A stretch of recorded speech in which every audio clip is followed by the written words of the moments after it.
Saya ambil contoh saja satu hal yang kita belum apa-apa, belum selesai pemilu, sudah ada hal yang berkaitan dengan makan siang gratis masuk di dalam dana BOS. Kan repot kita.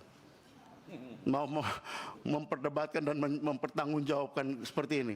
Sementara kita semua tahu, ya makan siang gratis pasti anggarannya lebih tinggi dari seluruh anggaran Kementerian Pendidikan dan Kebudayaan.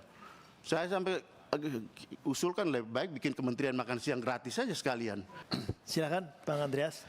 Baik, terima kasih pimpinan, Pak Menteri, beserta seluruh eselon 1, pejabat eselon 1, 2, dan semua yang hadir dari Kementerian Pendidikan dan Kebudayaan Ristek, teman-teman Komisi 10 yang saya hormati.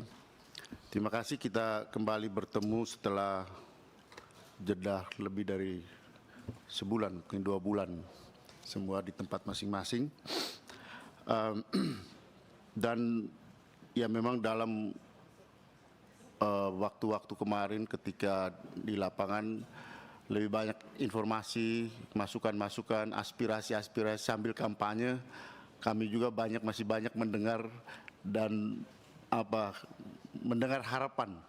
Dan kebanyakan harapan itu nanti Bapak masuk Komisi 10 lagi ya, supaya PIP-nya lanjut. Itu yang paling banyak, Pak. Tapi itu urusan kami. Yang saya ingin sampaikan ada beberapa hal yang berkaitan dengan ini pertanyaan-pertanyaan yang dari mungkin pertanyaan klasik yang sudah sering ditanyakan, tapi mungkin juga para guru ada yang melihat ini supaya mereka terkonfirmasi kembali gitu. Soal guru swasta yang mengikuti tes P3K. Ini banyak sekali informasi di daerah yang mereka peroleh bahwa ada diskriminasi, bahwa seolah-olah guru swasta itu tidak diperbolehkan untuk tes P3K. Jadi informasi ini masih cukup kencang di bawah. Jadi hanya guru negeri, P3K itu hanya untuk negeri. Nah, sehingga kita perlu menegaskan kembali bahwa ini terbuka dan seperti awal-awal Pak Menteri selalu sampaikan, kita semua bicara di sini, ini terbuka untuk semua mereka yang sudah memenuhi persyaratan baik dari swasta maupun negeri. Kemudian juga hal yang berkaitan dengan masih guru swasta. Ini terakhir kami kemarin kunjungan kerja, kebetulan kami ke Sleman, soal guru swasta yang lolos P3K dan kemudian menjadi ASN. Kemudian karena kebetulan ada sekolah atau yayasan yang guru swastanya itu tes P3K dan semuanya lolos. Nah, sehingga kekurangan guru di sini. Nah, ini masalah yang juga sering terjadi di daerah bahwa sekolah-sekolah swasta komplain soal ini. Kalau mereka tes P3K dan lolos dan kemudian menjadi negeri, ini masalah buat kami yang di swasta. Nah, sampai sekarang mengenai ini saya di daerah, di beberapa tempat di dapil saya bicara dengan bupatinya supaya mereka membuat MOU dan penugasan kembali ke sekolah swastanya, karena bupati punya otonomi untuk SMP dan SD gitu. Tapi gubernurnya kalau terlalu jauh di Kupang sana kita agak sulit juga komunikasi. Tapi kalau dengan bupati kita bisa langsung ngomong di situ. Dan ada yang mau melakukan itu, tapi ada yang membiarkan itu gitu.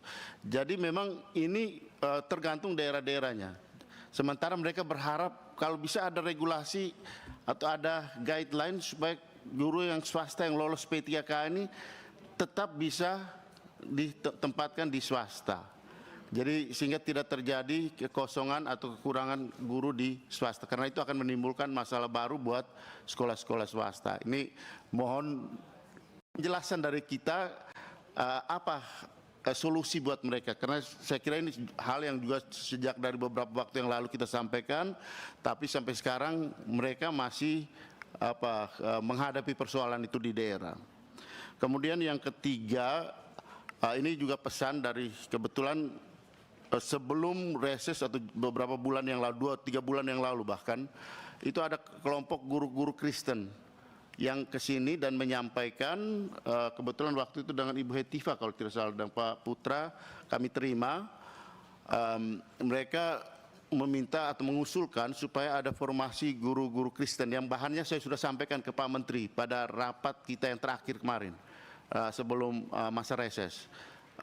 Karena kalau berharap dari daerah mengusulkan ini secara Indonesia, ini banyak daerah yang tidak mengusulkan itu, bahkan yang terjadi di sekolah-sekolah yang banyak yang siswanya banyak beragama Kristen, yang dikirim adalah guru yang beragama bukan agama Kristen atau sebaliknya, sehingga terjadi antara permintaan dan penerimaan itu tidak matching gitu. Nah, ini yang berkaitan dengan guru-guru formasi untuk guru-guru agama Kristen. Saya kira 3 hal itu yang perlu saya sampaikan. Yang terakhir, saya kira ini penting juga karena gini Pak, saya mendengar apa yang Pak Menteri jelaskan, Ibu Sekjen jelaskan, dan teman-teman tadi jelaskan. Saya berpikir bahwa kita ini menjelang akhir-akhir rapat-rapat seperti ini gitu. Tidak tahu setelah bulan Oktober kami, ya mungkin yang banyak di antara kami duduk lagi di sini, akan kembali lagi ke sini atau mungkin ke komisi yang lain, tapi saya yakin banyak yang akan ingin kembali ke sini gitu. Sementara kita tidak tahu yang berhadapan dengan di depan kami sekarang ini.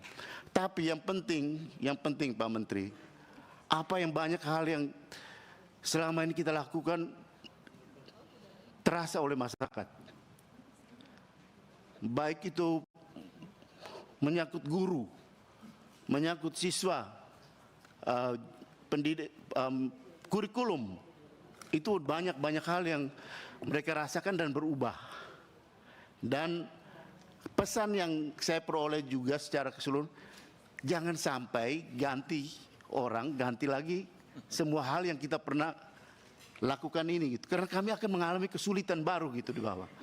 Nah, saya kira ini perlu ada forum yang kita bicara agak rileks, tapi kita menyampaikan apa sih yang perlu kita lakukan lagi untuk mempercepat, untuk memperbaiki. Tapi jangan sampai kemudian merombak secara total, karena ini menyangkut manusia gitu.